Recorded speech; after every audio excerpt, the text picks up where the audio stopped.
పాలస్తీనా మిలిటెంట్లు Hamas అనవసరంగా October 7, 2023న ఇజ్రాయెల్పై దాడికి దిగి సుమారు 1200 మంది అమాయక ఇజ్రాయెల్ పౌరులను ఊచకోత కోసింది. మరో 250 మంది బందీలను తమ వెంట తీసుకువెళ్లింది. అటు తర్వాత ఇజ్రాయెల్ హమాస్పై యుద్ధం ప్రకటించింది. ఈ యుద్ధంలో భారీగా నష్టపోయింది మాత్రం పాలస్తీనాకు చెందిన గాజా పౌరులు.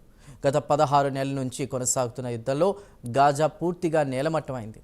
ఇటీవల కాల్పుల ఒప్పందం తర్వాత గాజా పౌరులు తిరిగే తమ ఇళ్లకు చేరుకున్నారు. తమ ఇళ్లను చూసి బావురుమన్నారు. వారికి కేవలం మొండి గోడలు దర్శనమిచ్చాయి. కనీస అవసరాలు కరుమరుగయ్యాయి. ఇక్కడి ప్రజలు 10 రోజులకు ఒకసారి స్నానం చేస్తున్నారు. గాజాలోని పలు కుటుంబాలు రోజువారీ నీటి అవసరాలకు తీవ్ర ఇబ్బందులు పడుతున్నారు. స్థానికుల వ్యధ గురించి ప్రత్యేక కథనంలో మరింత సమాచారాన్ని తెలుసుకుందాం.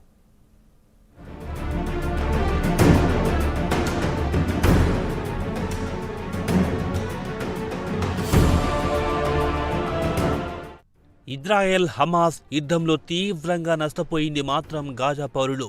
గత 16 నెలల నుంచి కొనసాగిన యుద్ధంలో ఉత్తర గాజా పూర్తిగా నేలమట్టమైంది. ఇటీవల ఇజ్రాయెల్కు హమాస్ మిలిటెంట్లకు మధ్య కుదిరిన కాల్పుల ఒప్పందం తర్వాత శరణార్థి శిబిరాలు తలదాచుకున్న వారు తిరిగి తమ గూటికి చేరుకుంటున్నారు. ఒక్కప్పటి తమ ఇళ్లను చూసి షాక్ అవుతున్నారు. కేవలం మొండిగోడలు తప్ప ఇంటి ఆనవాళ్లు లేకుండా పోయాయి. ఉత్తర గాజాలో పరిస్థితి దారుణంగా ఉంది. గుర్తుపట్టలేనంతగా ఇంటి రూపురేఖలు మారిపోయాయి. ఉత్తర గాజాలో ఎక్కడ చూసినా ప్రతి ఇంటి ముందు గుట్టలు గుట్టలుగా పేరుకుపోయిన మట్టి దిబ్బలే కనిపిస్తున్నాయి.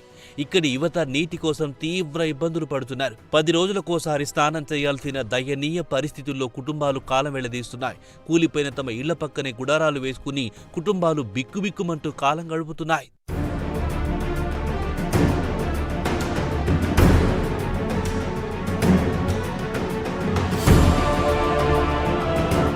ఇజ్రాయెల్ యుద్ధంలో గాజా పూర్తిగా ధ్వంసమైపోయింది. ఇళ్లు నివాస యోగ్యం కాని రీతిలో తయారయ్యాయి. ఇక గుడారాల్లో ఉంటున్నవారు వంటగది లేక ఇబ్బందులు పడుతున్నారు. ఇంటి ముందు 4 రాళ్లు పేర్చుకుని వంట చెరుకుతో వంట వండుకుంటున్నారు. ధ్వంసమైన ఇంటి పక్కనే చిన్న కిచెన్, అటుపక్కనే బాత్రూమ్, తాత్కాలిక టాయిలెట్ నిర్మించుకుంటున్నారు. అయితే గాజాలోని కుటుంబాలకు మాత్రం ప్రస్తుతం నీటి కొరత తీవ్రంగా వేధిస్తోంది. దీంతో ఇక్కడ కుటుంబాలు నీటి వృధా చేయకుండా పొదుపుగా వాడుకుంటున్నాయి. బకెట్లతో పాటు చిన్న చిన్న వాటర్ జగ్లు కూడా నీరు నింపి నిల్వ ఉంచుకుంటున్నారు. కాగా జనవరి 19 నుంచి కాల్పుల విరమణ అమల్లోకి వచ్చింది. ఇజ్రాయెల్ హమాస్ యుద్ధం కంటే ముందు నాటి పరిస్థితికి ఇప్పటి పరిస్థితిని చూస్తే నీటి సరఫరా అతి తక్కువగా కేవలం 7% మాత్రమే సరఫరా అవుతోంది. కాగా ఈ యుద్ధంలో ఇజ్రాయెల్ మిలిటరీ నీటి సరఫరాతో పాటు శానిటేషన్ ఇన్ఫ్రాస్ట్రక్చర్ను పూర్తిగా ధ్వంసం చేసింది.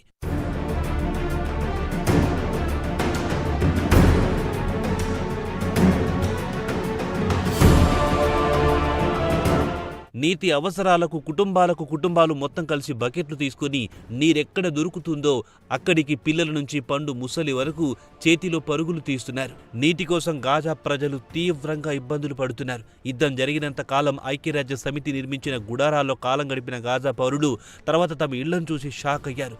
తమ ఇళ్లేదో గుర్తుపట్టలేనంతగా మారిపోయింది. పూర్తిగా ధ్వంసమైన ఇంట్లో నివసించడానికి వీల్లేకుండా పోయింది. కుప్పకూలిన భవనంలో తలదాచుకోవడానికి కూడా వీల్లేకుండా ఉంది. నీరు లేదు, సీవరేజ్ లేదు, విద్యుత్ సరఫరా అస్సలే లేదు. చాలా మంది మహిళల పరిస్థితి చూసి దీనికంటే యుద్ధంలో చనిపోయి ఉంటే బాగుండేదేమో అని నిట్టూరుస్తున్నారు.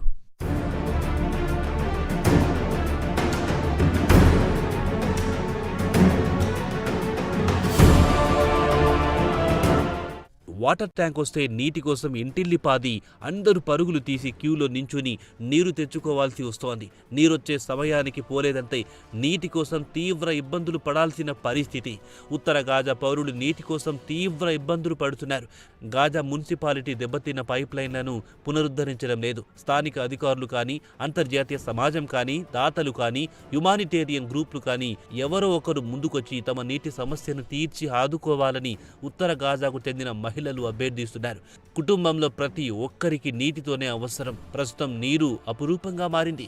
ఒక్క నీటి చుక్కను కూడా వృధా చేయకుండా చూసుకుంటున్నాయి ఇక్కడి కుటుంబాలు. కుటుంబ పెద్దలు పిల్లలను నీరు వృధా చేయకండి అంటూ తరచూ హెచ్చరిస్తుంటారు.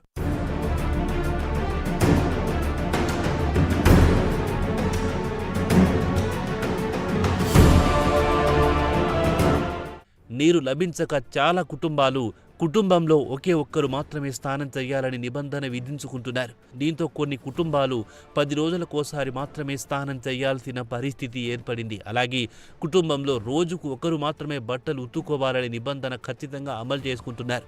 గతంలో తమకు తెలిసి ఇలాంటి దుర్భర పరిస్థితులు ఎన్నడూ చూడలేదని గాజా పౌరులు చెబుతున్నారు. చాలా మంది గాజా పౌరులు తమ పిల్లలకు రోజుకు 3 సార్లు స్నానం చేయించేవారమని గత స్మృతులను నెమరు వేసుకుంటున్నారు. పిల్లలు ఆడుకుని ఇంటికొచ్చినప్పుడల్లా స్నానం చేయించేవారం. ఇప్పుడు ఆ పరిస్థితి లేదని ఇక్కడి మహిళలు వాపోతున్నారు.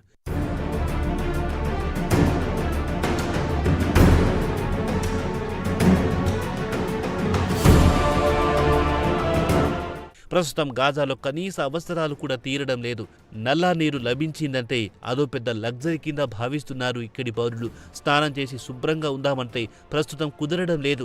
నీరు లభించక స్నానం మానుకోవాల్సిన పరిస్థితి. పశ్చిమ గాజాలో యుద్ధం సమయంలో టెంట్లో కాలం వెళ్లదీసేవారు. కాల్పుల ఒప్పందం తర్వాత మొబైల్ ఇళ్లు అందుబాటులోకి వస్తాయని చెప్పారు. ఈ వార్త విని సంతోషించామని, అయితే 6 కుటుంబ సభ్యులుండే కుటుంబాలకు మాత్రం మొబైల్ ఇల్లిస్తామని ప్రకటించారు. అయితే భార్య, భర్త, చిన్న కుటుంబం ఉండేవారికి మాత్రమే ఈ ఇళ్లు లభిస్తాయన్నారు. తల్లిదండ్రులు, భార్య, 4 పిల్లలు లేదా అంతకంటే ఎక్కువ మంది ఉంటే అనర్హులుగా ప్రకటించారు. తీరా చూస్తే ఇక్కడ పరిస్థితి పూర్తి వ్యతిరేకంగా ఉంది.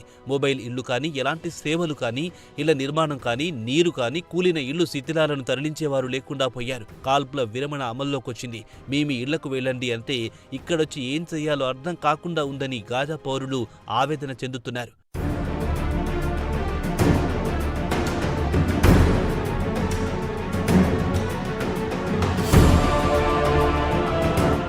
తాజాగా ఇజ్రాయెల్ రాజధాని టెల్ అవీవ్ శివార్లో 3 బస్సుల్లో బాంబులు పెట్టి పేల్చేశారు. అదృష్టవశాత్తు ప్రాణ నష్టం సంభవించలేదు. ఇది టెర్రరిస్టు చర్య అని ఇజ్రాయెల్ ప్రధానమంత్రి బెంజమిన్ నెతన్యాహు ఆగ్రహం వ్యక్తం చేస్తున్నారు. ఇక తాజాగా కాల్పుల విరమణ అందుబాటులోకి వచ్చిన అమెరికా ప్రెసిడెంట్ డొనాల్డ్ ట్రంప్ గాజాపై కన్నేసి ఇక్కడి నుంచి పౌరులను అటు ఈజిప్టుకు తరలించి ఉన్న గాజా భూమిని కబ్జా చేసి దాన్ని పర్యాటక ప్రాంతంగా తీర్చిదిద్దుతానంటున్నాడు. మరోపక్క ఇజ్రాయెల్ కాల్పుల విరమణ ఒప్పందాన్ని ఉల్లంఘించి మరోమారు తమపై బాంబుల వర్షం కురిపిస్తుందో ఏమో అని గాజా పౌరులు ప్రాణాలు అర చేతిలో పెట్టుకుని కాలం వెళ్లదీస్తున్నారు.